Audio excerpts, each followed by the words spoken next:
दे देंगे। मैं बिहार पहली बार नहीं आया हूँ। 2015 में बिहार में महागठबंधन के प्लेटफॉर्म के साथ जुड़कर काम करने का अवसर मिला है।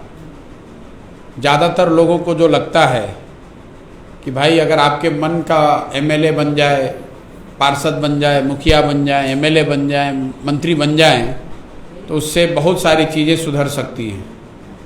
2015 में मुझे भी शायद ऐसा ही लगता होगा और जिस मंच से जुड़ के या जिस प्लेटफॉर्म के साथ जुड़कर काम किया, जिसको महागठबंधन के नाम पर उस समय जाना गया, उनकी सरकार भी बनी।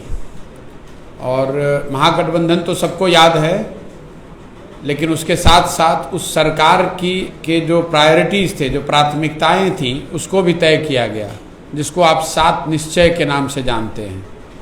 7 निश्चय किसी प्रशांत किशोर या नीतीश कुमार की या किसी उस समय के दल के नेता की सोच नहीं थी, वो बिहार के लोगों की सोच थी। बिहार के 40,000 गाँवों में लोगों को जाकर पूछा गया था कि भाई आने वाली जो सरकार बने 2015 से अगले 5 सालों के लिए, उसकी प्राथमिकताएं क्या हों, उनको क्या करना चाहिए। और करीब करीब 40,000 गाँव में सर्वे के बाद जो 7-8 महत्वपूर्ण मुद्दे निकल कर आए, उन मुद्दों पर के आधार पर 7 निश्चय की परिकल्पना की गई। जैसे एग्जाम्पल के तौर पर लोगों ने गांव में बताया कि सर बेरोजगारी बहुत है, बच्चों को जो बेरोजगार हैं उनको कुछ सहायता मिलनी चाहिए, आर्थिक सहायता मिलनी चाहिए। इसलिए 7 निश्चय का जो पहला प्रॉमिस था उसमें 1000 रुपये मासिक भत्ते की बात कही गई है। बिहार के हर बेरोजगार को कम से कम 1000 रुपये का मासिक सहायता मिले, ऐसी घोषणा की गई थी। लोगों ने बताया कि साहब 10वीं 12वीं तक तो फिर भी परिवार के लोग मिलकर पढ़ाई करा लेते हैं किसी तरीके से, लेकिन 12वीं के बाद जब बच्चों को बाहर जाकर पढ़ाई करनी होती है तो परिवार की आर्थिक स्थिति, कई परिवारों की आर्थिक स्थिति ऐसी नहीं होती है जिससे उनको मदद की जा सके। इसलिए स्टूडेंट क्रेडिट कार्ड की परिकल्पना की गई। लोगों ने गांव में बताया कि चापाकल जो गढ़ता है, खासकर जो सरकारी चापाकल है, वो आज भी इस आधार पर गाड़ा जाता है कि आपकी राजनीतिक और सामाजिक स्थिति क्या है। इसलिए हर घर नल में जल की बात कही गई। अब मैं इन सब बातों की चर्चा क्यों कर रहा हूँ? मैं आपको ये बताना चाह रहा हूँ कि बिहार के राजनीतिक इकोसिस्टम से मेरा पहले भी मैं जुड़ा रहा हूँ। सरकार बन गई और उसमें मेरी कुछ भूमिका भी रही, उसका एजेंडा भी तय कर दिया गया, लेकिन इन जितने भी प्रॉमिस उस समय किए गए, जितने भी उस समय वादे किए गए, ज़्यादातर वो ज़मीन पर, धरातल पर उसको उतारा नहीं गया। और ऐसा नहीं है कि ये सिर्फ कमरे में बैठ के ये वादे किए गए थे। इन वादों को तय करने के लिए, जैसा मैं आपको बता रहा हूँ, करीब 40,000 गाँवों में सर्वे किया गया था। उस समय के अनुमान के मुताबिक इस पर 3-3.25 लाख करोड़ रुपए 5 साल में खर्च किए जाने थे। और इसको इम्प्लीमेंट करने के लिए बिहार विकास मिशन की परिकल्पना भी की गई थी। ये तीनों बातें, राजनीतिक तौर पर आप जीत भी जाएं, एजेंडा भी तय कर दें, उसके लिए बजट का प्रावधान भी हो जाए और उसको करने के लिए कोई व्यवस्था भी बना दी जाए, तो भी अगर आज 8 साल 9 साल के बाद हम लोग देख रहे हैं ग्राउंड पर कोई बहुत बड़ी चीज़ बदलती नहीं है। बिहार की जो स्थिति है, बिहार आज विदेश का सबसे गरीब और पिछड़ा राज्य है। ये ध्रुव सत्य है। जैसे सूरज पूरब में उगता है, वैसे इस बात को कोई विवाद नहीं कर सकता है कि बिहार आज भी देश का सबसे गरीब और पिछड़ा राज्य है। देश के सबसे ज़्यादा अशिक्षित लोग, देश में सबसे ज़्यादा बेरोजगार लोग, देश में सबसे ज़्यादा भुखमरी के शिकार और गरीबी रेखा से नीचे रहने वाले लोग बिहार राज्य में रहते हैं। बिहार में किसी एक राज्य से अगर पलायन करने वालों की संख्या देखी जाए तो वो भी सबसे बड़ी संख्या बिहार से है। ये स्थिति क्यों है? ज़्यादातर लोगों को लगता है, अगर आप बात करेंगे, आप लोग खुद समाज से जुड़े हुए हैं, पत्रकारिता करते हैं, ज़्यादातर लोग बताएंगे कि अभी की जो सरकार है वो काम ठीक नहीं कर रही है, या किसी डिपार्टमेंट में कोई अफसर अच्छा नहीं है, कोई मंत्री अच्छे नहीं हैं। कुछ लोग बताएंगे कि नहीं साहब, पीछे की सरकारों ने अच्छा प्रयास नहीं किया, इसलिए स्थिति बहुत खराब है। अब अभी नीतीश जी बहुत प्रयास कर रहे हैं तो भी कितना कर पाएंगे। मैं आपको बता रहा हूँ कि अगर बिहार की इस स्थिति को आपको समझना है तो थोड़ा सा आपको लंबा देखना पड़ेगा। 50 और 60 के दशक में बिहार देश के सबसे अग्रणी राज्यों में बिहार की गिनती होती थी, और बिहार का जो पिछड़ापन है ये 70 से शुरू हुआ, 60 के दशक के अंतिम सालों से आगे। और उसके बाद अगर आप आंकड़ों को देखेंगे तो आपको पता चलेगा कि 70 के बाद कोई ऐसा साल नहीं गया है जब बिहार किसी न किसी मानक पर, किसी न किसी स्टेट से पीछे न छूटा हो। बहुत लोगों को लगता है कि बिहार में पूरी व्यवस्था लालू जी के दौरान चरमरा गई, उसका एक पहलू है। लेकिन 1990 में जब लालू जी मुख्यमंत्री बने तभी बिहार देश का सबसे गरीब राज्य बन गया था।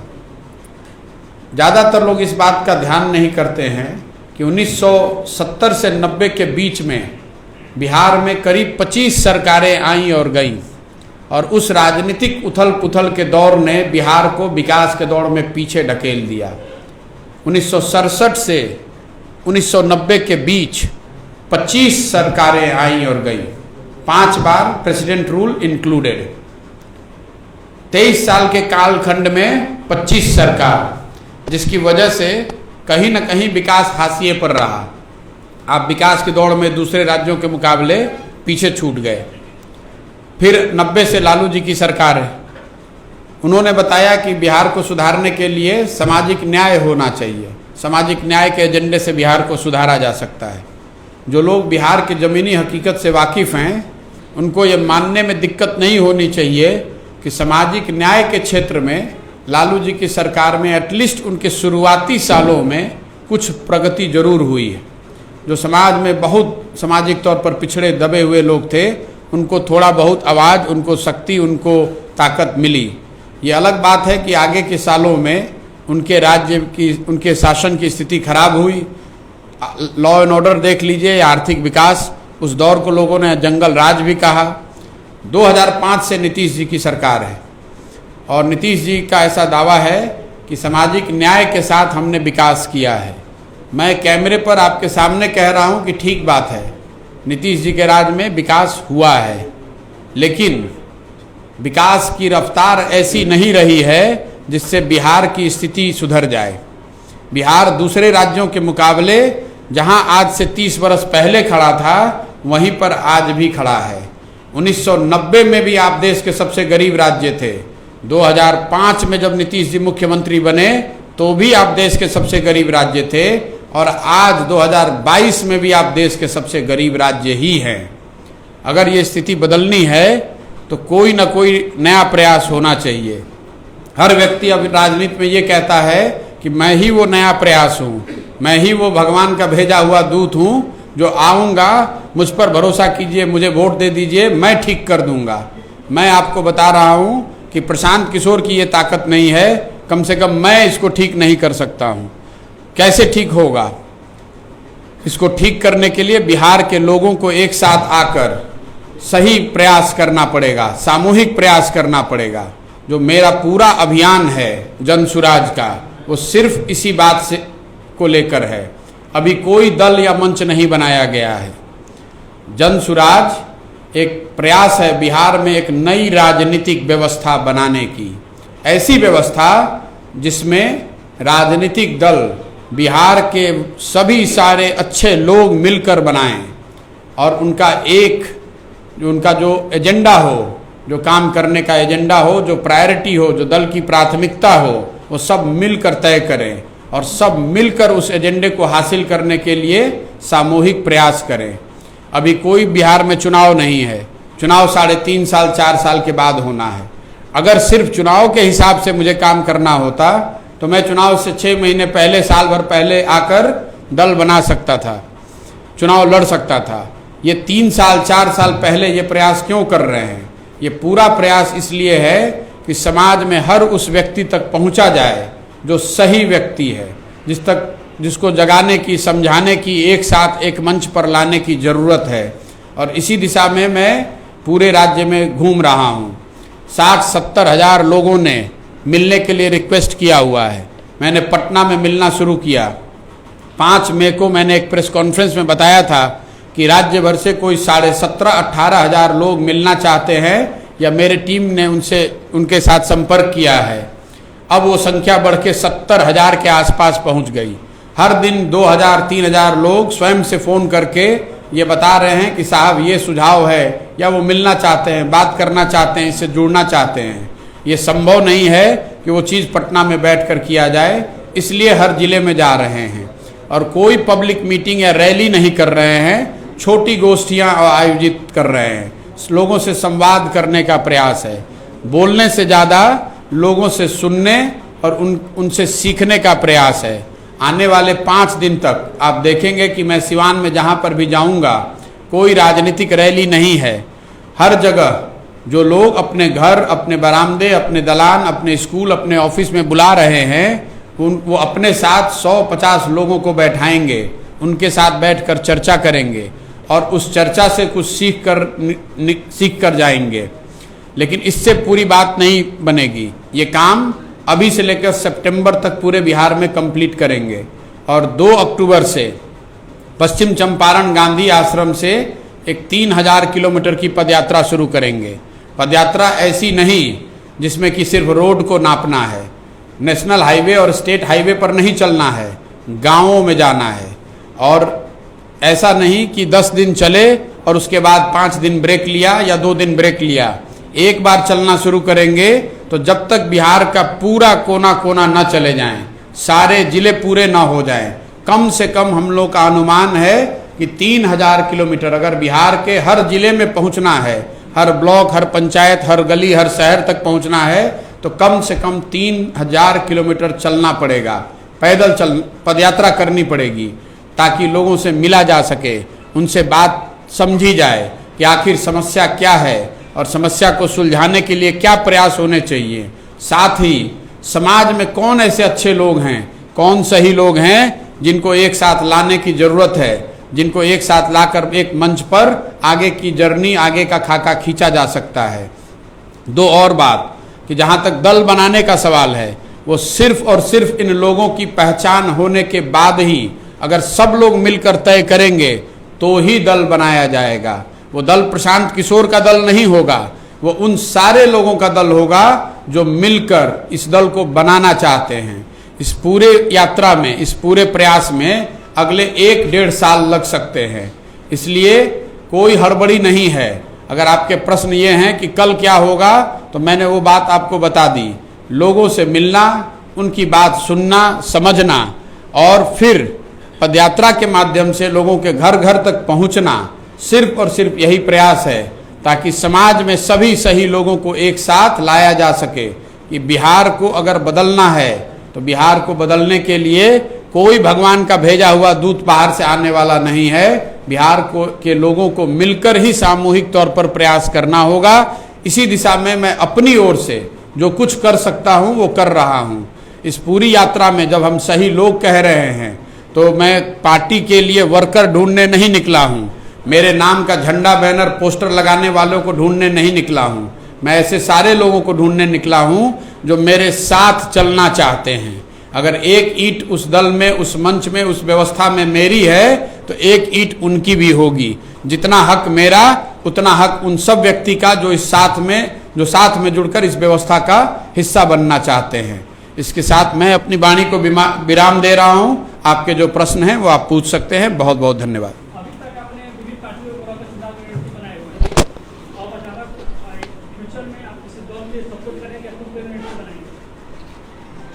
2 मई 2021 को जब बंगाल और तमिलनाडु के रिजल्ट आए, उस दिन मैंने पब्लिकली इस बात को घोषित किया है कि आगे से अब वो काम कभी नहीं करेंगे।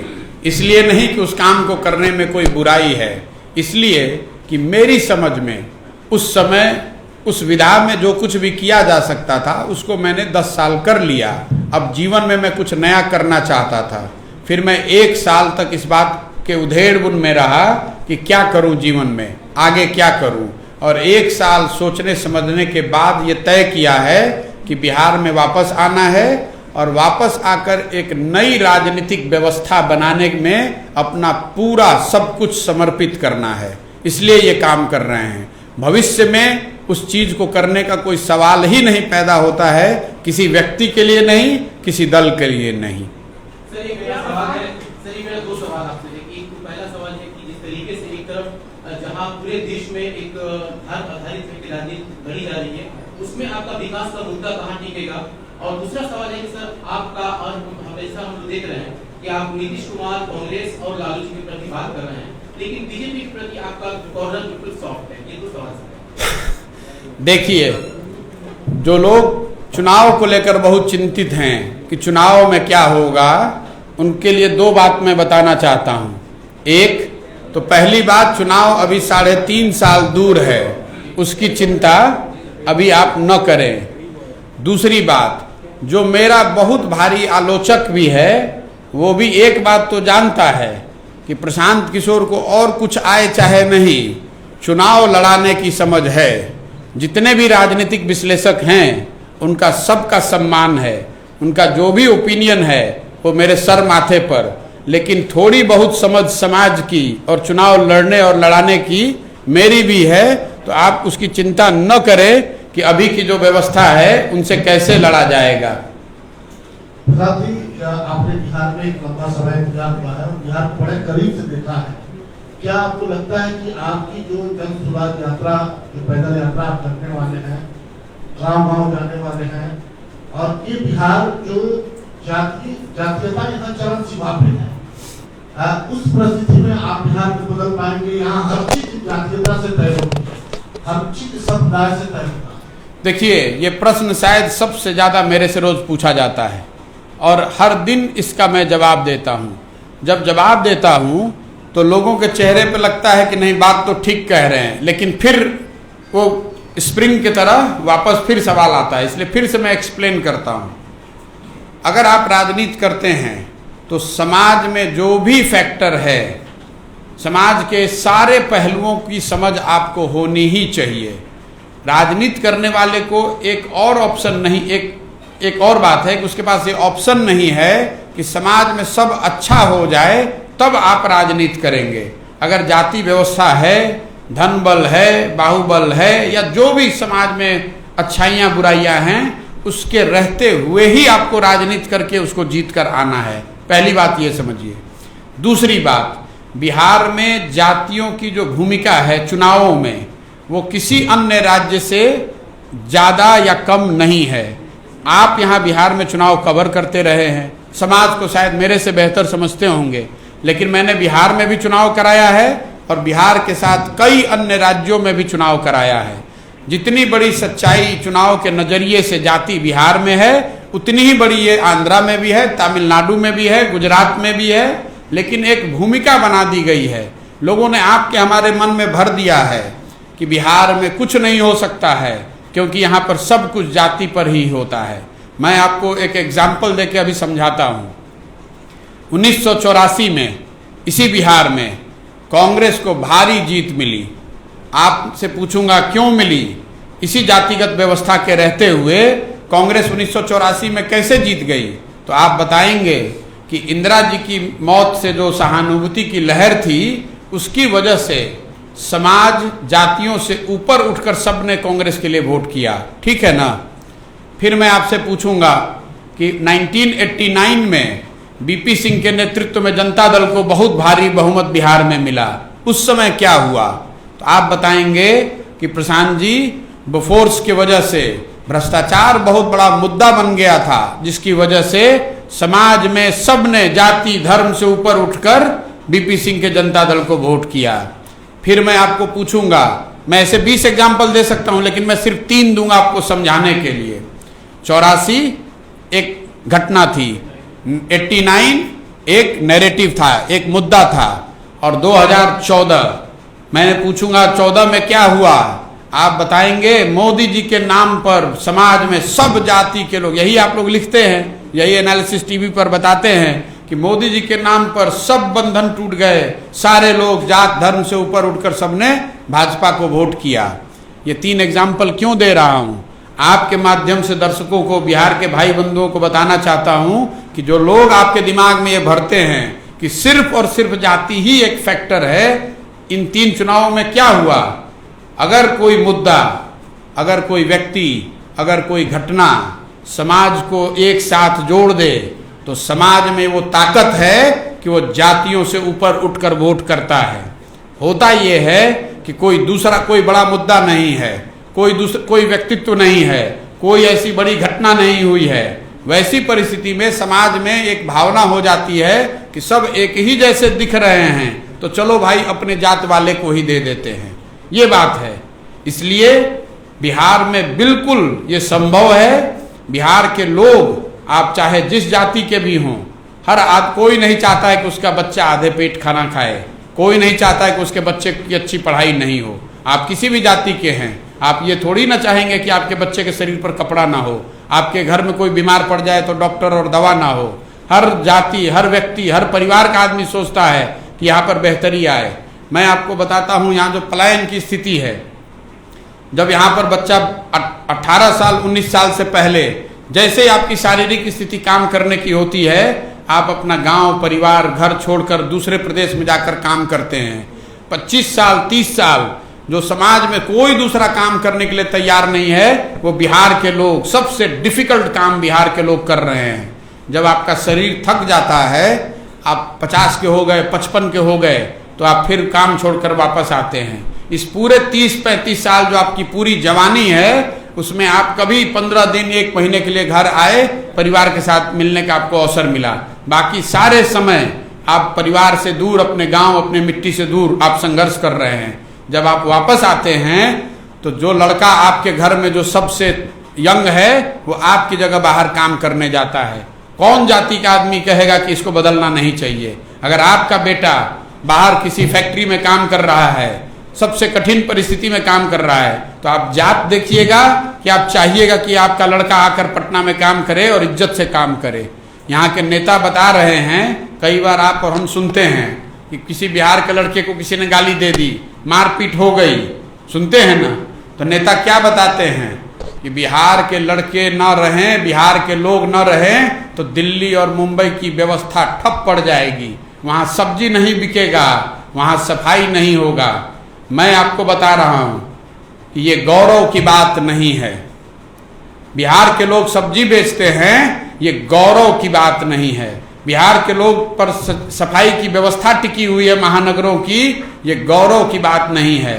गौरव की बात तब होती कि वो लड़का यहाँ पर सब्जी पैदा कर रहा होता और यहाँ से ट्रेन से या प्लेन से वो सब्जी बॉम्बे भेज रहा होता, दिल्ली भेज रहा होता, तो यहाँ इज्जत से नौकरी रोजगार कर रहा होता, 4 लोगों को नौकरी देता और अपने घर में रहता और बिजनेसमैन कहलाता। लेकिन वहां जाकर अगर ठेला लगाता है तो ये गौरव की बात नहीं है। मुख्यमंत्री और बड़े नेता बता रहे हैं, कह रहे बिहार के लड़के नहीं रहेंगे तो दिल्ली की व्यवस्था रुक जाएगी। हम लोग कोई दिल्ली के व्यवस्था चलाने का ठेका लेके बैठे हुए हैं? बिहार के लड़के सब्जी बेचने के लिए पैदा हुए हैं और मुंबई का कचरा साफ करने के लिए पैदा हुए हैं। कर्नाटक का आदमी, तमिलनाडु का आदमी आकर बिहार में कभी ये काम कर रहा है? कभी नहीं कर रहा है। तो हमारे लड़के जाकर वहां क्यों काम कर रहे हैं? इसलिए काम कर रहे हैं कि बिहार में आप जो कर रहे हैं उनके लिए बेसिक रोजगार भी आप नहीं क्रिएट कर पा रहे हैं। आप 1000 रुपया भी अगर कमाने की जगह व्यवस्था बना देंगे तो कोई बाहर जाकर ऐसी स्थिति में घर परिवार छोड़कर रहना नहीं चाहता है। सर एक सवाल है, अगर फ्यूचर में आप सीएम मतलब बन जाते हैं तो आपने कहा कि लालू जी आते हैं, लालू जी आए, उनके द्वारा कुछ काम नहीं हुआ, नीतीश कुमार भी आए, उनके द्वारा कुछ काम नहीं हुआ, तो आपके आने से क्या वजह है कि आप काम कर सकते हैं? मैं बिल्कुल इसके उलट बात कह रहा हूं मेरे भाई, आपने सुनी नहीं। मैंने कहा कि लालू जी का या उनके पार्टी का दावा है कि उन्होंने सामाजिक न्याय पर काम किया। मैं मान रहा हूं कि चलिए सामाजिक न्याय पर आपने काम किया, मैं उसके लिए आपका नमन कर रहा हूं। मैंने ये कहा कि नीतीश जी का दावा है कि उन्होंने विकास किया, मैं उसके लिए भी उनका नमन कर रहा हूं। ठीक भाई, आपने विकास किया, लेकिन इसके बाद भी, और सिर्फ इन्हीं के लिए नहीं कह रहा हूं, पिछले 70 साल से आपको 1970 से समझाया, आपने शायद सुना नहीं। 25 सरकारें आई और गई, सबने अपने स्तर से प्रयास किया होगा। मैं सबको धन्यवाद कह रहा हूं। मैं राजनीतिक तू मैं करने नहीं आया हूं। मैं ये कह रहा हूं कि आपके सारे प्रयास के बाद अगर आपके जितने भी दावे हैं उसको सही मान लिया जाए तो भी तो हमारी स्थिति यही है कि हम देश के सबसे गरीब राज्य हैं, सबसे पिछड़े राज्य हैं। तो कुछ दूसरा करना पड़ेगा। और दूसरा मैं ये नहीं कह रहा हूं कि मैं करूंगा। मैंने पहली लाइन बताई कि मैं तो कर ही नहीं सकता हूं। ये सिर्फ और सिर्फ बिहार के लोगों में ताकत है जो कर सकते हैं। देश के 40% जिलों में डीएम और एसपी में एक लड़का बिहार का है। तो जितनी तकनीकी संस्थाएं हैं देश में उसमें 20 से 25% लोग पढ़ने वाले और पढ़ाने वाले दोनों बिहार के हैं। तो बिहार के लोग तो बेवकूफ हैं नहीं, यहाँ की व्यवस्था ने उसको बांध रखा है। तो मैं ये कह रहा हूं कि उन लोगों को जाकर मिलने की, उनको साथ में जोड़ने की, समझाने की, उनसे अनुनय विनय करने की जरूरत है। मेरा काम कुम्हार का है। वो जो काम, जो घड़ा बनना है, जो बिहार में व्यवस्था बननी है, वो तो यहाँ के लोगों की ताकत से बनेगी। जैसे घड़ा जो है वो चाक और मिट्टी की ताकत से बनता है, कुम्हार बिना चाक और मिट्टी के घड़ा नहीं बना सकता है। बिहार के लोगों में वो ताकत है कि घड़ा बनाया जा सकता है। मुझे सिर्फ उनको थोड़ा भरोसा देना है, उनका हाथ पकड़ना है। बहुत सारे ऐसे लोग हैं समाज में जो जानते हैं कि अगर राजनीति में मैं आऊं तो बहुत अच्छा कर सकता हूं, समाज के लिए कुछ अच्छा कर सकते हैं, लेकिन वो इसलिए नहीं आते हैं कि कोई ऐसा प्लेटफॉर्म नहीं है जहां उनका भरोसा हो, जहां वो आए, कोई उनका चुनाव मैनेज कर दे। वो सोचते हैं कि भाई मैं जाऊंगा राजनीति में, पैसे कहाँ से लाऊंगा, बूथ कैसे बनाऊंगा, धन बल बाहुबल से कैसे निपटूंगा, जाति से कैसे निपटूंगा। लेकिन अगर उनको कोई ये कह दे कि अरे भाई ये सब की चिंता प्रशांत किशोर कर रहे हैं, आप आइए, तो वो शायद उनमें से बहुत तेरे लोग आ जाएंगे। और वो आएंगे तो प्रशांत किशोर की वजह से नहीं जीतेंगे, जीतेंगे अपनी ताकत से, लेकिन मेरे भरोसे पर शायद वो आ जाए एक मंच पर। और ये पूरा प्रयास उसी के लिए है कि ऐसे सारे लोगों को चिन्हित किया जाए, उनको जाकर मिला जाए, समझाया जाए और एक मंच पर लाया जाए। क्योंकि अगर आपको हमको अपने बच्चों के लिए एक बेहतर बिहार छोड़ना है तो हमको आपको ही प्रयास करना पड़ेगा। कोई तमिलनाडु और केरल से आकर बिहार बदलने वाला नहीं है। तो क्या आपके नजरों में अब कोई दल बचा नहीं जहां प्रधान जी की विचारधारा सुरक्षित हो, प्रधान जी काम करें? देखिए, बात इसकी नहीं है। मैंने शुरुआत करी इस प्रेस कॉन्फ्रेंस की, अपना अनुभव बताया महागठबंधन के साथ काम करने का। आप जीवन में कई प्रयोग करते हैं, उन प्रयोगों से में कुछ सफलता मिलती है, कई जगह आप असफल रहते हैं, उसमें कई चीज़ों से आपको सीखने का अवसर मिलता है।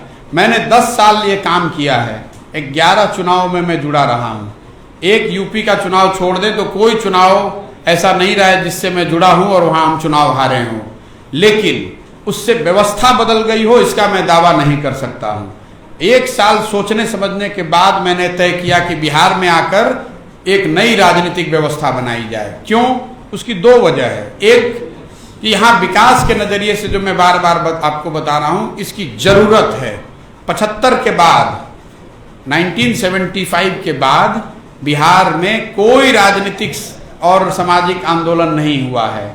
जो लोग 75 के पौध हैं, जो 75 के आंदोलन से निकले, चाहे वो लालू जी हों या नीतीश जी या सुशील कुमार मोदी, वही लोग चलाए जा रहे हैं इस स्टेट को। आप इसी की बात छोड़ दीजिए, अगर आप बिहार में पिछले 25-30 साल में जितने एमपी, जितने एमएलए और मंत्री बने हैं, सब की सूची बना दीजिएगा तो आपको पता चलेगा कि कुल मिलाकर 1250 से 1500 परिवार ही इस राज्य को चलाए जा रहे हैं। 3-3.5 करोड़ परिवार वाला ये राज्य ऐसा कैसे है कि 1250 परिवार के लोग ही सब जानते हैं? जो लोग पहले लालू जी के साथ थे, आधे से ज्यादा लोग वही आज नीतीश जी के साथ हैं। कल आपकी सरकार बन जाएगी तो उसमें आधे लोग फिर वही आ जाएंगे। इसीलिए व्यवस्था बदल नहीं रही है, और उसको बदलना है तो समाज में नीचे उतरकर नए लोगों को ढूंढना होगा, उनको एक साथ एक मंच पर लाना होगा और एक लोकतांत्रिक व्यवस्था बनानी होगी जिसमें कि सबको ऐसा लगे कि वो अपनी क्षमता के अनुसार कोई ना कोई जिम्मेवारी पा सकते हैं, कुछ ना कुछ कर सकते हैं। दूसरा कोई ऑल्टरनेटिव मेरे दिमाग में है नहीं। अगर आपके पास है तो आपका भी स्वागत है, आप मुझे बताइए। मैं अपने बुद्धि शक्ति से जो समझ पाया हूं कि इसी तरीके से बिहार को सुधारा जा सकता है, दूसरा कोई रास्ता नहीं है, इसीलिए मैं प्रयास कर रहा हूं।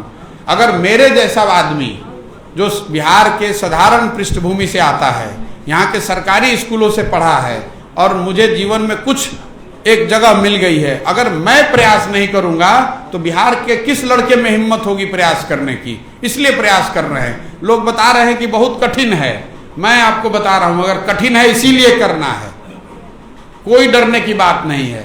कठिन है इसीलिए करने आए हैं। अगर 10 बरस पहले आपको बताते कि भाई मैं कोई चुनावी प्रबंधन का काम करने वाला हूं, तो आप में से बैठे हुए कितने पत्रकार इस बात को मान लेते कि ये संभव है।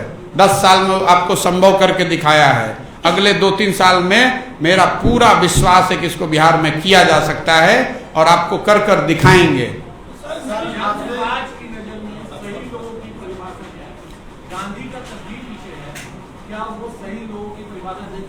बिल्कुल, आपने देखिए सही बात पूछा कि जन सुराज में सही लोग कौन है, जन सुराज की नजर में इस परिकल्पना में सही आदमी कौन है।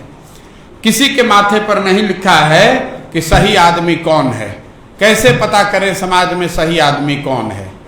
तो जैसे आपको दही से मक्खन निकालना होता है तो आप क्या करते हैं, दही को मथना शुरू करते हैं, मथते मथते मथते दही से मक्खन निकल आता है। तो समाज से अगर अच्छे लोगों को ढूंढना है तो समाज को मथना पड़ेगा।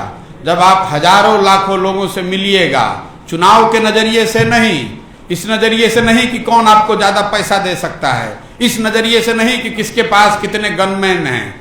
समाज में अगर आप अच्छे लोगों को ढूंढने निकलिएगा और उस नजरिए से मथना शुरू कीजिएगा, हजारों लोगों से मिलिएगा, तो उसमें से बहुत अच्छे लोग निकल कर आ सकते हैं। ये संभव है कि अगर आपने 100 आदमी ढूंढे जिसको आपने सब प्रयोग के बाद भी सही माना, संभव है कि उसके बाद भी उसमें से कुछ लोग गलत निकल जाएं, लेकिन ऐसा नहीं हो सकता है कि 100% आदमी गलत हो जाए। आज के तारीख में तो कोई वो प्रयास ही नहीं कर रहा है, वो प्रयास करने निकले हैं।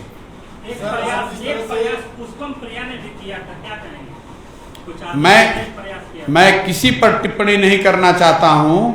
मैंने उसको दूसरे शब्दों में, जो लोग पार्टी बनाकर चुनाव लड़ते हैं उनके लिए ये 6 महीने साल भर का प्रयोजन है। 6 महीने के बाद बिहार में कोई चुनाव नहीं है, 3.5 साल है। मैं कह रहा हूं कि अगले 1.5 साल 2 साल मैं पैदल हर जगह जा रहा हूं, हर गांव में जाऊंगा, हर व्यक्ति से मिलने का प्रयास करूंगा, सुनने का प्रयास करूंगा। अगर आपको इस प्रयास में और पहले के प्रयासों में सेम ही अगर दिखता है तो मैं आपके विवेक पर छोड़ता हूं इसको। सबसे नजदीक आप रहे भी हैं, उनके साथ कई दिन भी गुजारे हैं आपने। क्या लग रहा है उस समय जब नीतीश कुमार जब सरकार बनाए उसके बाद उन्होंने कहा कि 0 टॉलरेंस की सरकार है, क्या लग रहा है आज वो 0 टॉलरेंस है? देखिए, जहां तक करीब होने का सवाल है, मेरे नीतीश जी से आज भी व्यक्तिगत बहुत अच्छे संबंध हैं। करीब होने का मतलब क्या है? साथ में मिलकर 2015 में काम किया, राजनीतिक तौर पर महागठबंधन बनाया गया, उसमें जो मेरी भूमिका थी छोटी या बड़ी वो मैंने अदा की। मेरी जो समझ थी उसके हिसाब से 7 निश्चय को बनाने में, उसको क्रियान्वित करने में उस समय जो मेरा योगदान हो सकता था वो किया। अब अगर वो जमीन पर इम्प्लीमेंट नहीं हो रहा है तो सिर्फ मेरे संबंध पहले रहे हैं इसलिए मैं बोलूं नहीं, ये कैसे हो सकता है? दूसरा, आपने कहा 0 टॉलरेंस की बात, तो बाकी बात छोड़ दीजिए। 2 दिन से भारी विवाद चल रहा है क्योंकि मैंने शराबबंदी पर बात कही है। अब आप लोग सब सज्जन यहाँ सिवान में बैठे हैं, आप बता दीजिए कि शराबबंदी कितनी प्रभावी तरीके से लागू है। मैं इस बहस में नहीं पढ़ता हूं कि शराबबंदी ठीक है कि गलत है। एक बार को मान भी लीजिए कि ठीक है, तो भी क्या वो लागू है? घर घर में लोग बता रहे हैं कि होम डिलीवरी हो रहा है, तो सरकार को उस बात का संज्ञान लेना चाहिए। ये अहंकार करने से या घर में बैठ के ये अपने गद्दी पर बैठ के ये मान लेने से कि सब कुछ ठीक है, वो तो बात हो नहीं सकती है। कोई आदमी मुझे पिछले 1.5 महीने में नहीं मिला जो ये बता रहा है कि शराबबंदी सक्सेसफुल है। मैंने ट्विटर पे एक छोटा सा पोल डाला है, आप जाकर देखिए, 40,000 लोगों ने उसमें वोट किया है। कोई मैनिपुलेट तो कर नहीं सकता है ट्विटर का पोल। 40,000 लोगों में 85% लोग बता रहे हैं कि साहब पूरी तरीके से फेल है। ये मैं नहीं कह रहा हूं, ये लोग कह रहे हैं। सर, नशे को लेकर जैसे बचाव हो गया, क्या बिहार को बचा पाएंगे आप? जिस तरह से युवा मैं देखिए, बात नशे की हो या शिक्षा की, स्वास्थ्य की हो या रोजगार की, मैं आपको बता रहा हूं कि कोई एक व्यक्ति इसको सुधार नहीं सकता है। प्रशांत किशोर भी नहीं, कोई नहीं सुधार सकता है। लोगों के सामूहिक प्रयास से ही ये सुधरेगा। एक ब्लूप्रिंट, एक खाका बिहार को बदलने का और बिहार के विभिन्न क्षेत्रों को बदलने का डालना पड़ेगा। अगले साल जब पदयात्रा खत्म करेंगे तो बिहार के विकास से जुड़े 15 महत्वपूर्ण बिंदुओं पर, शिक्षा, स्वास्थ्य, रोजगार, आर्थिक विकास, इंफ्रास्ट्रक्चर, टूरिज्म, जितने भी 15 महत्वपूर्ण पहलू हैं, उस पर एक 10 साल का खाका बनाकर पब्लिक डोमेन में डालेंगे। सिर्फ ये नहीं बताएंगे कि शिक्षा आकर सुधार देंगे, ये भी बताएंगे कि कैसे सुधारेंगे। फिर आपके पास वो अपॉर्चुनिटी है, आपके पास वो मौका रहेगा बिहार के लोगों के पास कि उसको पढ़िए, देखिए, समझिए, जरूरत हो तो सुझाव दीजिए, नहीं अच्छा लगे तो उसको रिजेक्ट कर दीजिए। ये नहीं बताएंगे सिर्फ कि हम आपको इतने लाख रोजगार या नौकरी दे देंगे, ये भी बताएंगे कि वो रोजगार और नौकरी आएगी कहां से। आपने कहा कि आपने कहा कि 12,500 लोग की परिपाटी जो है वही बिहार में शासन कर रही है। 1250 परिवारों, व्यक्ति नहीं, परिवार। तो ये समस्या ये है कि आज पूरा जीवन बीजेपी में बिताने के बाद और टिकट जब नहीं मिलता है तो वो लोग कांग्रेस के खाते में चले जाते हैं। अब इस परिपाटी से कल आप पार्टी भी बनाने वाले हैं, क्या लगता है कि ये सारे लोग बड़े बड़े नेता हैं, आज राजनीति हर व्यक्ति के बस की बात नहीं है, पैसा जिसके पास है उसकी बात राजनीति। तो क्या ये जो लोग हैं, जो दूसरे दलों के लोग हैं, क्या वो आपकी तरफ से कब्जा नहीं करेंगे, आपके साथ नहीं होंगे? देखिए, पहली बात तो आप इस बात को सिरे से हटा लीजिए कि मैं कोई दल बनाने वाला हूं। जब लोग आकर दल बनाएंगे तो सिर्फ दल ही नहीं बनाएंगे, वो ये भी तय करेंगे कि इस दल का नाम क्या होना चाहिए और इस दल का संविधान क्या होना चाहिए। वो ये भी तय करेंगे कि दल की प्राथमिकताएं क्या होंगी और उस दल के पदाधिकारी कौन होंगे, टिकटों को किस आधार पर बांटा जाएगा और दल को आगे कैसे चलाया जाएगा। ये लोकतांत्रिक व्यवस्था इस देश में पहले थी, स्वतंत्रता से पहले कांग्रेस, आज वाली नहीं, महात्मा गांधी वाली कांग्रेस, ऐसी लोकतांत्रिक व्यवस्था थी जिसमें आप जुड़कर अपनी क्षमता के मुताबिक कुछ न कुछ आजादी की लड़ाई में योगदान दे सकते थे। वो व्यवस्था बिहार में बनाई जा सकती है, उसी को मैं नई राजनीतिक व्यवस्था कह रहा हूं। ऐसा इसलिए कि बिहार में इसकी जरूरत है, लेकिन उससे भी बड़ी एक बात है, बिहार में और कुछ हो चाहे नहीं, बिहार की मिट्टी की ये ताकत है कि बिहार यूपी के लड़कों को राजनीति की खूब समझ है। चाहे उसके पास पैसा हो न हो, नौकरी हो न हो, बिजनेस हो या न हो, लेकिन आप चौक चौराहे पर 5 लड़कों को बैठा दीजिए, वो आपको राजनीति खूब अच्छी बता सकता है कि राजनीति कैसे होती है। अब मेरा अपना प्रयास ये है कि अगर लोगों को जोड़ा जाए, उनको प्रशिक्षित किया जाए, उनको एक साथ एक मंच पर लाया जाए, तो बिहार की धरती में ऐसे हजारों लड़के हैं जो प्रशांत किशोर से बहुत बेहतर सोच वाले हैं या बहुत बेहतर उनकी क्षमता है। उनको एक साथ लाने की जरूरत है। अपने आप देखेंगे कि चीजें सुधरेंगी। सर, पार्टी बनाने का बिहार तब बदलेगा जब 2-4-5 हजार अच्छे वैसे मुखिया बन जाएं। बिहार तब बदलेगा जब 100, 150, 200 अच्छे लोग विधायक बन जाएं। एक दल या नेता के बदलने से बिहार में इंक्रीमेंटल सुधार हो सकता है, ट्रांसफॉर्मेशनल सुधार नहीं हो सकता है। और आपको बिहार को अगर दूसरे राज्यों के मुकाबले आगे बढ़ना है तो आपको ट्रांसफॉर्मेशनल सुधार चाहिए, इंक्रीमेंटल से बात नहीं बनेगी। जो आप और हम देख रहे हैं, नीतीश कुमार 15 साल से इंक्रीमेंटल सुधार कर रहे हैं, इससे बात नहीं बनेगी। सर, आप पार्टी बनाने का दावा नहीं कर रहे हैं और ये जितना सारा डेटा कलेक्ट कर रहे हैं, ऐसा तो नहीं आप किसी दूसरे पार्टी के लिए काम कर रहे हैं? जब एक बार घोषणा कर दी कि क्रिकेट से संन्यास ले लिया, तो फिर आप पूछिएगा कि सर आप ऐसा तो नहीं कि फिर बॉलिंग करने लगिएगा, ऐसा तो नहीं कि अब पहले ओपनिंग करते थे अब चौथे नंबर पे बैटिंग करने लगिएगा। अरे भाई 1 साल पहले कह दिया कि किसी के लिए काम नहीं करेंगे, वो काम ही छोड़ दिया। दूसरा बात आपने बताया डेटा कलेक्ट कर रहे हैं, कौन सा आपका डेटा कलेक्ट कर लिया और कौन सा आपका डेटा है जो पहले से सरकार के पास नहीं है, मार्केट में खुला बिक रहा है। उसके लिए इस गर्मी में बैठ के अपना परिवार घर सब छोड़कर बात करने की जरूरत नहीं है। मार्केट में कुछ पैसे फेंकिएगा तो सब डेटा आपको मिल जाएगा बैठे बैठे। यानी अब ये माना जाए कि अभी आप कल बिहार जैसे राज्यों में दूसरे रन के लिए रणनीति बनाते हैं, अपने लिए बनाएंगे? देखिए, अपने लिए काम कर रहे हैं और अपने लिए का मतलब यह है कि इस नई राजनीति, बिहार में एक नई राजनीतिक व्यवस्था बनाने के लिए काम कर रहे हैं। उसमें अपना पराया सब शामिल है। वो पूरी तरह उसके लिए समर्पित हैं। आने वाले कई सालों तक जब तक इसको कर ना लिया जाए तब तक इसको छोड़कर दूसरा कुछ नहीं करने वाले हैं। इस बात को आप गांठ बांधकर रख लीजिए। सब जन स्वराज से पहले अपनी बात बिहार की शुरू किया था अभियान, सर उसे छोड़ दिया गया। अब देखिए, लोग हैं कि समझने के लिए तैयार ही नहीं है। बात बिहार की शुरू किया गया फरवरी 2020 में। मैंने ये बताया कि 1 महीने तक इसको डिजिटली चलाया जाएगा और जो लोग भी बिहार के इसमें जुड़ना चाहते हैं उसके बाद मैं जमीन पर उतर के नीचे काम करूंगा। 20 फरवरी के बाद 1 महीने में 10 लाख के अगेंस्ट 22 लाख लड़कों ने बात बिहार की में अपना डिजिटली कनेक्ट किया। लेकिन जब मैं जमीन पर काम शुरू करूं उससे पहले कोविड हो गया, लॉकडाउन लागू हो गया। तो आप समझिए कि अगर मैं सिवान में आकर कोविड के दौरान ये प्रेस वार्ता कर रहा होता तो आप आते और उससे समाज का भला होता कि और नुकसान हो जाता।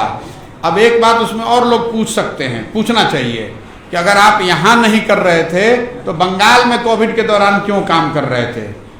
ऐसा इसलिए कि बंगाल में एक बनी बनाई व्यवस्था पहले से है, उसके साथ काम कर रहे थे।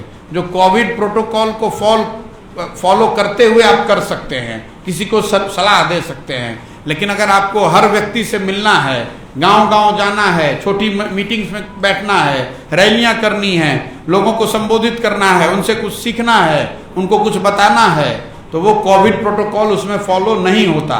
इसलिए उस काम को रोक दिया था। जैसे ही कोविड 3rd वेव का खत्म हुआ वापस बिहार लौटे हैं। सर एक सवाल यहाँ पे है, सर बिहार में पोटेंशियल बहुत ज्यादा है, खास करके राजनीति को या फिर एजुकेशन के। आपने कहा कि 38 जिलों पे हर जगह पे डीएम है। 38 जिले नहीं, देश के 40 प्रदेश में 700 से ज्यादा जिले हैं। उसके अरे सुन तो लो मेरे भाई, आप तो गलत याद कर लेते हैं। देश में 700 से ज्यादा जिले हैं, उसमें से 40% मतलब करीब करीब 275 जिले ऐसे हैं जिसमें डीएम और एसपी में एक लड़का बिहार का है। सर इतना कुछ होने के बाद भी बिहार इतना पिछड़ कैसे गया है? अब इतने देर से तो यही समझा रहे हैं भैया, पूरी रामायण हो गई तो आप पूछ रहे हैं कि। पिछड़ कैसे गया सर? धन्यवाद भैया।